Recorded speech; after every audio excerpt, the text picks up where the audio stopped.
Hey guys, Dave from Nerdarchy, 4 nerds, by nerds, hanging out with this nerd. Ted. And today we're doing another Hooked on adventure. This time we're going to do it for the Horde! If you want to jump down to the description below, you can sign up for Nerdarchy, the newsletter. It's a great way to get weekly gaming tips, as well as learn how to game with Nerdarchy. You brought this one to us, and you want to talk about the Horde. So what is the Horde? World of Warcraft, the Orcs, because the Alliance sucks, nobody plays the Alliance. I don't even play World of Warcraft. I have no idea what I'm talking about. So when I came up with this idea, there's a lot of times that the DM puts out a group of monsters, and the parties say, charge! So here's the idea that you have a large group of monstrous humanoids that shouldn't be working together, and yet there's evidence in front of you. Unionization, labor laws, you can't do that job, you're not in the right union, the bosses will come out. Things in the D&D world don't always work together. The hobgoblins don't always get along well with orcs. You'll see hobgoblins and gnolls and bugbears, but they're fine. But you're not used to seeing them coupled with orcs or goblins or kobolds, giants. I think giants. More like when you start mixing in like giants and trolls, with like kobolds or goblins and things like that, where normally one was going to try and run and hide from the other, right, or they're going to get bullied or whatever. So the idea is you put an overwhelming amount of creatures in front of your party and make it as clear as day that this is not for them to just charge in and attack. Now, if my adventuring party would probably charge in and attack anyway. I mean, they did try and do that, sort of. Well, there's times that people make stupid decisions. Myself, I've done it in the past, in your game. Second level character, charge the giant. But you make it so that the party is aware that they can't take these creatures. At least you try to. Well, yeah, I utterly got killed, literally. And the idea for the quest, the challenge, is to figure out why they're working together and then allow them to use their own decision making of whether they're going to go back to somewhere where there's a stronghold and an army and try to do army on army combat, or another possibility, or whether they're going to try and get into you could do a whole quest around them going to different nations and different regions, to the dwarven kingdoms and the elven kingdom and the different human kingdoms, and trying to amass the army, like you said, and really have, going to the courts of these different kings and thanes and lords and trying to get them to all agree to work together. Like that could be a whole kind of adventure into itself. Or you could go different routes, like trying to figure out, well, what is the driving force that's holding this horde together? What is their ultimate goal? What is their purpose? Is there an evil necromancer that's managed to gather them all together and convince them to all work for him somehow, or he's bound them with magic? Right. Or is there, a warlord that has risen up amongst the hobgoblins that is just so strong and powerful that even giants bow down before him?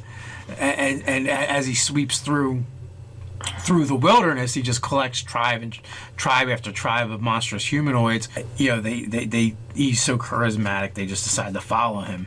And however you decide to play it, you could take the players, again, if it's something that they choose, and plan elements of what they could do to harass the army without suffering catastrophic combat, or what kind of discourse that they can sow within the army, which is going to cause tension and strife and inner group fights, which, number one, slows them down and possibly diminishes their numbers. Yeah, like they could try and infiltrate you through some kind of disguise or whatever. And yeah, if the party's high enough level that they have polymorph or something along those lines, or even just alter self. Oh yeah, alter self. You have the ability to go in and spread that discourse. Say things. Oh well, I heard this or I heard that. And as long as your playing it smart and fan the flames of internal rivalries, Right. whatever. Or they could attempt to assassinate the whatever force is holding them together, whether it's a warlord or some kind of powerful mage, and drive them off. Or maybe it's not even that. Maybe it's some power from beyond this world. or some mighty artifact that is sentient, being carried by essentially some schlub, but it's granting him enough power to control. One of my favorite bad guy archetypes, the jumped up loser. It's a lot of fun to have something Oh, it where would be so awesome. It's this goblin. It's just like he was like the lowest of low goblins who found a scepter that's an artifact or something.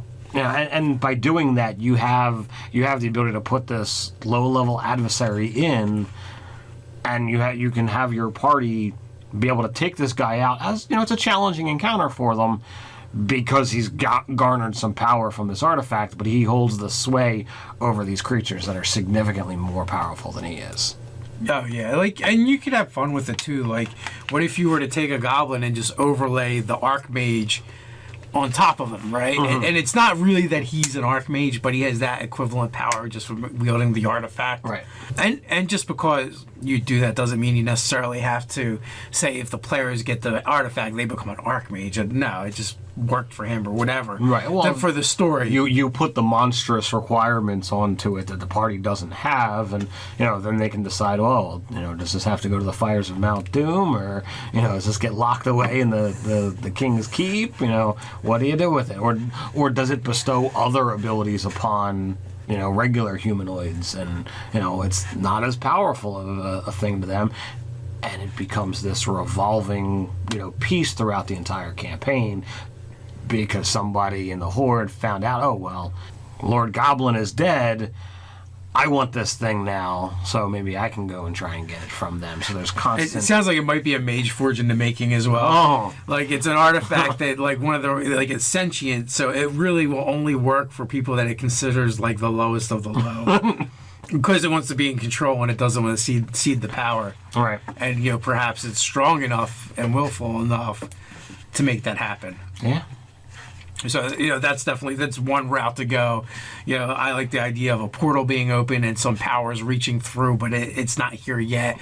And maybe the ultimate goal is to manifest the portal fully so that it can come into this world and take over. And maybe it needs like so many souls or followers dedicated to the cause. It's actually running around in the wilderness recruiting, like the whoever's in charge is recruiting the other humanoids, trying to stay away from civilization, and the players have stumbled upon it.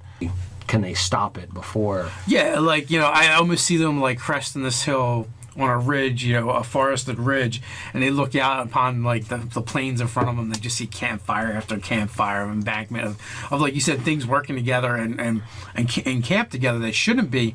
And even more so is the fact that they're there, and they're there for a protracted amount of time, which becomes obvious, and it doesn't make sense for a horde like that to be stationary. Especially because it's too hard to support. Mm-hmm. So what could possibly be holding them in place, and then it creates this kind of like mystery to figure out what it is. I think in this particular case for Hooked on Adventure, the idea is to make a mystery around the horde for the players to try and figure out. Yeah, it's not go fight the horde. Although that could be like a several session arc. It's to figure out why is the horde working together and what the party can do to stop it. Right. Even in your game, you've done a little bit of this with the Cult of Narquitas, mm-hmm. which has come out throughout the campaign. Different aspects of it, and we find out one of the reasons why this horde did form and assemble. One, there was a powerful leader that was apparently chosen by Narquitas, is what we gather. But also, the reason why this horde keeps trying to gather in the same spot is because there was a hidden was city or vault or something with information or knowledge that they wanted, and, mm-hmm. and that's what they've been trying to get at, along with manifesting this evil artifact as well. Although I think the artifact was more like a part of trying to get to this like ancient trove of knowledge. But I don't know. It's Ted's campaign. He's not telling. Well, I can't give away all the secrets now, but so what do you guys think about the Horde? Have you used this kind of stuff in your games? What other kind of options do you see for how these monstrous humanoids are working together? Put it down in the comments below while you're at it. Don't forget to like, share, and subscribe. You can hang out with our Horde over on Facebook. So until next time, stay nerdy.